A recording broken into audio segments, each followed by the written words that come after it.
Right now, we're also keeping an eye on flooding along the Withlacoochee River, which continues to rise at near record levels in some areas. All of this as folks in Hernando County are calling for answers about what led to the catastrophic flooding. My question is did anybody know that this amount of water was going to come and that it was going to get to this level? Because I would have left long before I did.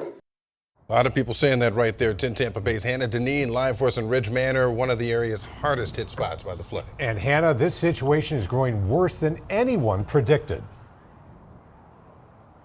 Dave, here in Ridge Manor and across Hernando County, countless homes remain underwater tonight. Now, the Hernando County Emergency Management, they did warn ahead of Hurricane Milton that significant flooding was expected from that storm. However, at today's county commissioners meeting, they acknowledged that the water rose faster and higher than anyone predicted.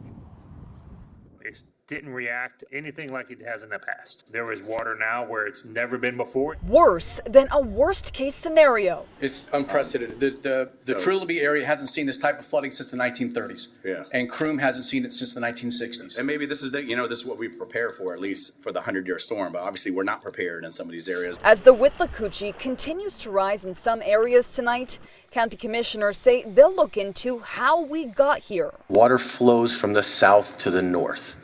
And so the real question after this is over is going to have to be studying Pasco County and northern Hillsborough County and what has gone on there, because that obviously is what's feeding the Withlacoochee River. Is there any way to look at this and maybe get FEMA involved or DOT or somebody to dig DRAs out there? Is there any way to prevent this from happening again? It breaks my heart. Glenn Campbell, who has lived down this road for 2 decades, fears this flood will change Ridge Manor forever. Wife and I, we have talked about that.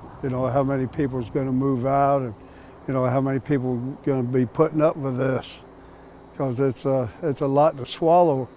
I mean, it's your life savings, right? But for Tanito Herring, whose house is sitting within several feet of water tonight, it's impossible to think of calling anywhere but here home. I've been there 38 years. Too many memories. Yeah. It's not easy.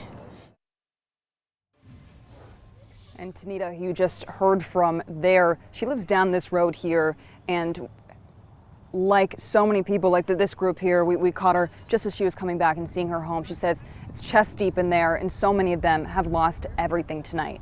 Now, she mentioned also at the county commissioners meeting, they did extend the state of emergency here in Hernando County from Hurricanes Helene and Milton. They say they will continue to do so on a weekly basis for as long as necessary.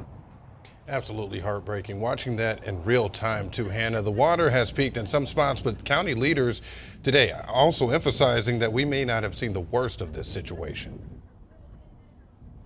Yes, Frank, those county leaders, they tell us that while the river has crested in some areas, the water is still pushing and shifting into new areas continuously. So if you live in a low-lying area, now is not the time to let your guard down. They say that the lakes and the retention ponds, they are also rising tonight. So again, this will be a long road to recovery for those who live across these impacted communities. Live in Ridge Manor, Hannah Deneen, Tampa Bay.